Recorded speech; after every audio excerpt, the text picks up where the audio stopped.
This is the Mariners POSTCAST, your instant game reaction for the Seattle Mariners.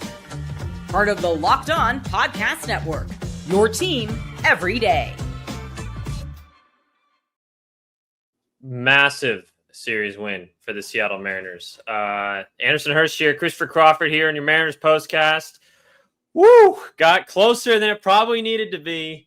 But Eugenio Suarez comes up clutch once again, and he is officially hot. I really like where he's at right now.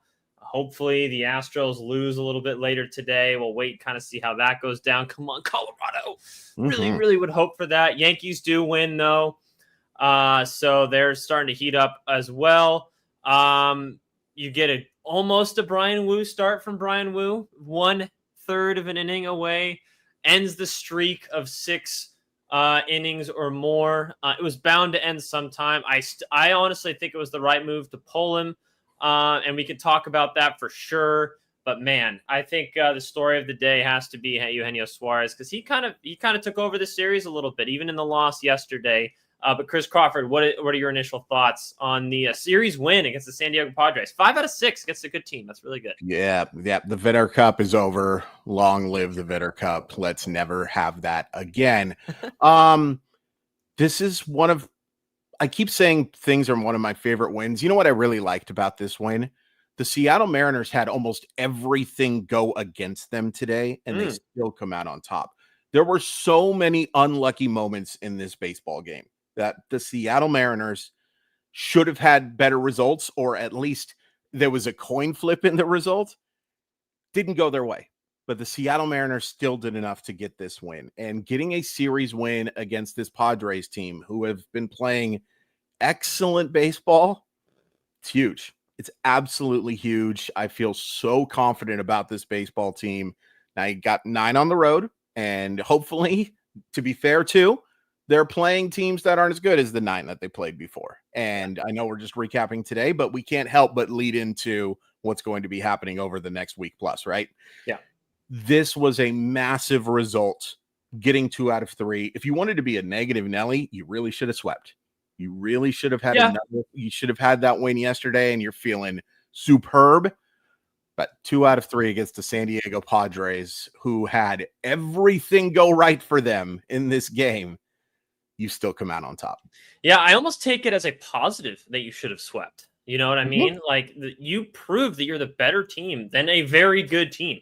Like, over the course of an entire season, it wasn't just this series either. It's not like you just caught them at the right time or anything like that. You beat them squarely throughout the entire season series. And I understand for a National League team, that's only just 2 series, but Padres are really good. Like, they're a very good team. They're at least a top 3 team in the National League. So No doubt. I think that's a very good stepping stone for this Mariners team, who really needed this homestand a little bit, because it's going to be another kind of rough go. I don't want to say rough go of it, but it's not going to be easy pickings in the next couple weeks. So a must get. I think today was a massive game. You feel so much better about winning this one. Let's start with the start. Bryan Woo, what'd you see from him? It seemed like it was all systems go Bryan Woo for the first 4 or 5 innings, and then a little bit of trouble in the 5th. And I really applaud Dan Wilson for pulling the plug when he did and not trying to get him his 6 innings in a must-win game. Yeah, I'm there too. And you could have argued he probably should have pulled him a couple batters earlier. Sure. But he didn't. And if the game wasn't close, I would have let Woo try to keep going. It would have been worth it for me if it was a 7-2 game to give him that chance to, have that self-inflicted damage, make it a little bit closer. Not in a 4-1 game. You can't let him keep going. There's just too much chance for damage. I thought Woo was excellent today. In the 6th inning, just babbipped. Just totally babbipped to death. And for those who aren't familiar, batting average, balls in play, just some bad luck. It wasn't a bunch of hard contact, and the Padres hit some good pitches.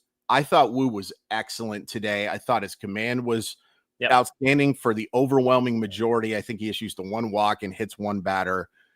I was really impressed with what I saw from Bryan Woo today. And I keep going back and forth on who the ace of this team is. I don't know who it is, but I know that Bryan Woo is really good. Yeah. I know that Bryan Woo is a very strong pitcher who put together a good game. And then, the 2 runs that score, there's a ground ball up the middle from Gavin Sheets that I would really like one of my middle infielders to knock down. At least keep it in the infield. The exit velocity was decent, but it had an expected batting average of 250, which is right around average, So I'm not saying that it's a play it has to be made. I just wish I saw my shortstop or my second baseman make that play up the middle more often. At least knock it down. And then Gabe Spire comes in and just such bad luck. Yeah. The squaring to bunt and then hitting someone always gets me because you can kind of get away with getting a little closer to the plate when that happens too. Yeah. So I don't know. It's just, it is what it is. Yeah. And,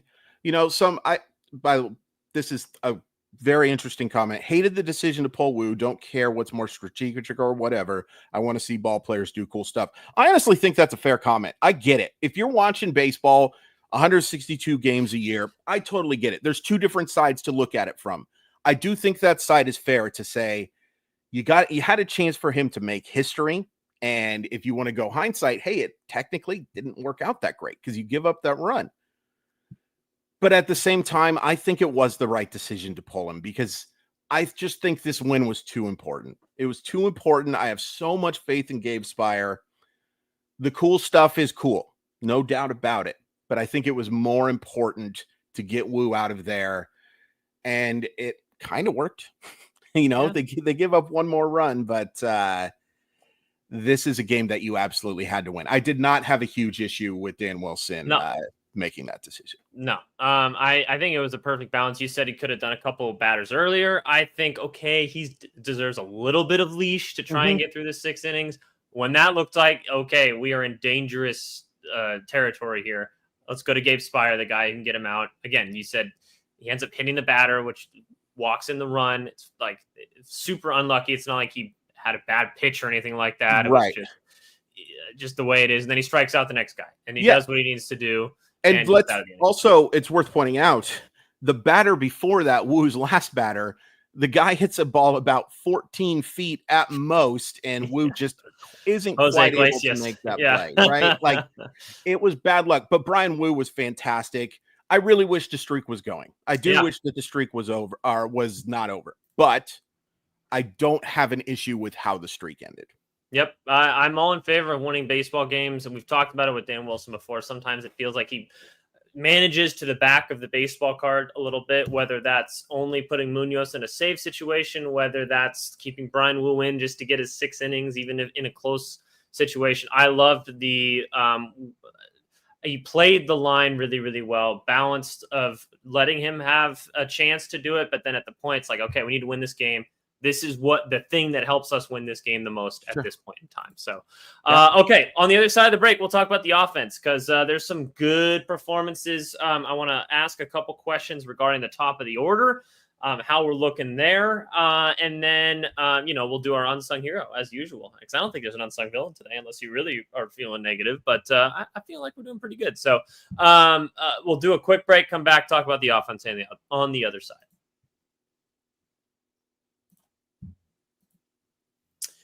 Are you still paying full price for gas? Stop leaving money behind. Get real cash back every time you fill up with the free Upside app. Simply download the free Upside app in the App Store or Google Play right now and start earning cash at the pump today. If you use my promo code football and get an extra 25 cents per gallon on your first fill up, you could make up to $300 a year just from buying the gas you already need. At first, thought it was too good to be true, but it's totally legit. Real people are getting paid just to make their daily commutes, and you can too. Plus, you can cash out anytime to your bank account, PayPal, or an e-gift card for Amazon and other brands. Don't let this offer drive on by. Download the free Upside app now using my limited promo code FOOTBALL for a limited time 25-cent per gallon bonus. That's promo code FOOTBALL. Offer varies by user and location. Go to upside.com for terms and conditions. There's nothing like catching a baseball game live. The energy, the crowd, the chance to see your team in person, but actually getting tickets, that's the tough part. queues, login screens, surprise fees. It takes the fun out of it. That's why I use Gametime, the app that gives the advantage back to fans. Gametime is a fast, easy, and backed by the Gametime guarantee. You'll always get 100% authentic tickets delivered on time and at the best price. Plus, all fees are included, so the price you see is the price you pay. It's super simple. Yeah. The fact those fees are included. Love that. There are other ticket places where you feel like you have an idea on what you're going to spend. You start to budget out like how much I can spend on food, how much I can spend on parking. And then you take a look and you see it's not even kind of the price. Not only is it going to be cheaper with Gametime, you know exactly what you're paying. Download the Gametime app, create an account, and use code LOCKEDONMLB for $20 off your first purchase. Terms apply. Again, that's promo code LOCKEDONMLB for $20 off. Swipe, tap, ticket, go. Download the Gametime app today. August 26th is yesterday, but it is officially FanDuel Futures Day. Maybe you could still be making some somewhere in the world. It's still August 26th, right? Maybe not. I'm past it a little bit, but a brand new holiday for football fans who live for bold predictions and preseason hunches. For just 24 hours and maybe more, FanDuel is giving you deals on NFL season predictions. So whether you're calling your MVP, eyeing a long shot division winner, or ready to crown your Super Bowl champ before week 1 even kicks off, this is maybe your moment. Even if you can't do it, there's so much fun stuff to do on FanDuel. So go check all of it out. Visit the FanDuel app today and start planning your futures bets now, because Futures Day is one day and one day only. FanDuel, play your game.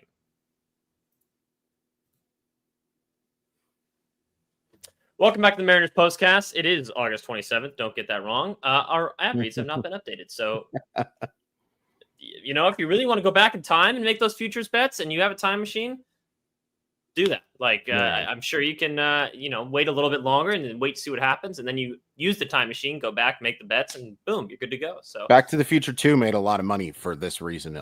Exactly. So, exactly. Go back, get that almanac, and do what you got to do. Boom. There you go. Welcome back to the Postcast. Anderson Hurst, Christopher Crawford. By the way, I just got a text from Ty Dane Gonzalez. If you are just thirsting for Mariners content, they will be doing their own post-game show right after this on the same channel. So be sure to tune into that. You'll get kind of different takes from them than you do from us. It's awesome. I love how we kind of have two different ways of looking at the game a little bit. Chris and I kind of on a daily postcast basis, and then Ty and Colby take things a little bit more 30,000 feet, but then in a situation like this where it's a big series win during the middle of the day when their podcasts are normally posted, it's a good opportunity to check in to see what they have to say. So be sure to check that out right after we're done with the show today. Ooh, Chris, who do we got there? It's Molly. I mean, Minnie. Sorry, you're not Molly. You wish you were Molly. All right, let's talk about the offense. Not a perfect day, but a couple big performances. Number one, obviously, Eugenio Suarez with the 3-run jack. Was it 3 or 2 run? I think it was 3-run homer. Yes, 3-run home run. Just not just that, but he had another hit as well. He's really starting to lock in a little bit now. It feels like we talked about this when we traded for him, that he was going to be a streaky guy. So it's easy to see when he first came here and him really struggling, be like, is he cooked, as the kids say? No, he's just a streaky guy. He's figuring it all out, getting his life back in order after moving cities again. He's fine, guys. He's totally fine. So, any other, instances you want to point out from the offense today? First of all, I'm just incredibly distracted. Eduard Bizardo is currently being interviewed. He's yoked. I had no idea that Eduard Bizardo is yoked. He's got like linebacker traps. Yeah. So Robert there's our Turbin. new Dylan Moore. There's our new Dylan Moore. It's nice to see another strong guy in the lineup. Yeah. So all credit to Gino, whose hit is the reason they win this game. Yes. I loved what happened before that, though, because Julio lines that single into left, steals second base, gets to third on the poor throw. Then Josh Naylor draws that walk, and then the big boy damage from Eugenio Suarez. That was really the only good offensive inning for the Mariners today. There was some hard contact, that gets lined into wrong places. There was some bad luck, like I mentioned. The Josh Naylor, the fact that ball went fair with the bases loaded, and for those who missed it, He just hits a little dribbler that sort of does almost breaks left like a putt, goes into fair territory to get him out. That is one of those things we're talking about with bad luck. There's also the play from Suarez, speaking of bad luck, where one of the few hits Woo allows is because Suarez has to get out of the way of a flying bat to go get and I'm not talking about a Ginobili type of bat. I'm talking about an actual baseball bat. There was so much of that today, so much bad luck, and you still get the win today. The offense wasn't great. And my biggest concern from this one, and again, win's a win, very happy, super pumped. They have really struggled with soft throwers lately. And Darvish was locating that. They say it was 71 mile per hour. I think it was closer to 17 mile per hour curveball that was just giving them fits today. That's my worry right now. Against guys who throw hard, I feel pretty good about this team. Those kind of soft tossers have given them a little bit of trouble. But big home run for Suarez. And my unsung hero is Luke Raley. That double. I know. You should have stole it from me. But I love what I saw from Raley today, too. The double. And then he also makes that hard contact to the opposite way that just barely doesn't get out of the park. By the way, how nice is it to have someone like Victor Robles come off the bench for Luke Raley now? You feel so much more confident, especially knowing that you have a Canzone off the bench too, that if you need to make another move, you want to go back to the lefty. That. Yeah. Exactly. But it wasn't a great day from the offense, but that's why you trade for Eugenio Suarez. Now the question mark I have, there is 29 games left. Can he get to 50? Ooh. If we have 250 home run hitters in the same team. So fun. That'd be so much fun. Bullpen. I think Bizarro looked great. He Fantastic. looked awesome. I'm just continuously impressed by what he's been able to do. I was talking about this while the game was going on. I think he's your fourth best reliever right now. You got Munoz, Brash, Spire, and Bizarro. And that's weird to say that at the beginning of the season, right? So he just locates that two-seamer as a backdoor just perfectly, and then in the same tunnel as his sweeper, slider, whatever you want to call it. It's nasty, and it doesn't matter if it's a lefty versus a righty. He's been great, so he's my unsung hero. Also want to shout out to two more hits from Julio. Dude's been just locked in, and he's not necessarily, they're not tanks by any stretch of the imagination, but he's having such good at bats. Yes, he has 30 hits in August, guys. Yeah, he's been really good. Pretty dang good. It's been the July show instead. It's been the August show this time, and that was the case for Julio in 2023 as well, where he was just so, particularly against the Royals. He was just so good in that August. It's been great to see. Let's talk about Munoz because, he gives up the run. Yeah, he gives up the couple of hits. I thought Munoz pitched really well. It was, you sometimes have to tip the old cap, and I will just tip the cap to the Padres. Terrific piece of hitting from Jake Cronenworth on a fastball that's on the perfect part of the corner. And then Fernando Tatis goes down and gets one. That's going to happen. The big thing there is that you had a 2-run lead. When you have those 2-run cushions, you can afford to have a not so great moment. And I'm not saying it was Munoz at his best, but I thought he pitched more than well enough to deserve to get that save. To deserve to get that save. So, I was pretty darn happy with what I saw from this game. It wasn't perfect by any stretch of the imagination, but again, I'll keep mentioning it. When you have terrible luck and beat really good baseball teams, it's a wonderful feeling. 5 out of 6 against the San Diego Padres. I will take that all day long. Mariners win this one 4-3 to win the series. They have the day off tomorrow. Be sure to check us out on Friday. I will be gone, but Chris Crawford will be going solo to break down. No, it won't be solo. This one's coming with me. Oh, okay. Is that Molly?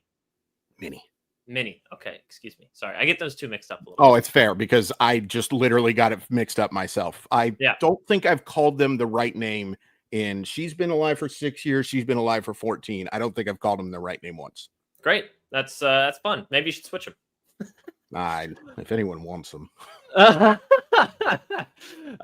Be sure to check if you want more content. Ty and Colby will have an episode of the Locked On Mariners podcast coming out very shortly. this has been the Mariners Postcast. Really appreciate you guys hanging out. Please like the video if you haven't already. Thanks for hanging out with us right after the game. We'll be back, or Chris will be back with you on Friday. I'll be back on Saturday. We'll talk to you guys then. Have a good one. Go Rockies.